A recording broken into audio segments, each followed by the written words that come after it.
This Prime Minister didn't kill the carbon tax. He replaced it with something even worse, a carbon ban.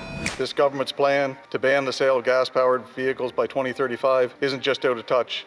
It's out to lunch. This is the kind of thing you dream up after a latte in a downtown Toronto espresso bar, not after a hard winter on the Renews Plaster Rock Highway. Where I come from, a truck isn't a toy. It's a lifeline. It hauls the lumber, tows the boat, it plows the driveway. It gets your kids to hockey and your parents to the doctor. You can't strap 10 sheets of drywall to the roof of a hatchback and call it progress. And unless someone figured out how to get 500 kilometers out of a battery in -30 with no charger in sight, I suggest the Liberals stop trying to reinvent the wheel. This Prime Minister says he is all about progress. Well, let me tell you something about progress. Progress isn't forcing a single mom in Blackville to buy a $70,000 electric car she can't charge and doesn't want. Progress isn't replacing the family mechanic with a government-approved software update technician. Progress isn't shutting down the dealerships, the mechanics, and the supply chains that keep rural Canada moving. And let's be real here, this is not about the environment. If this were about the environment, we would instead be debating national charging network and a plan to build more reliable charging stations, grid resilience, rural access, battery disposal, and cost. Now let me be clear about one thing. This government has a strategy. Just 1 month ago, in the middle of a federal election, what was their promise? We are going to pretend we are Conservatives and axe the carbon tax. That's what the Canadians heard. What the Liberals didn't say was their real plan was to replace the tax with something even worse. They didn't say that they wanted to ban the very vehicles Canadians use to work, raise family, and live their lives. This wasn't a change of heart, it was a sleight of hand.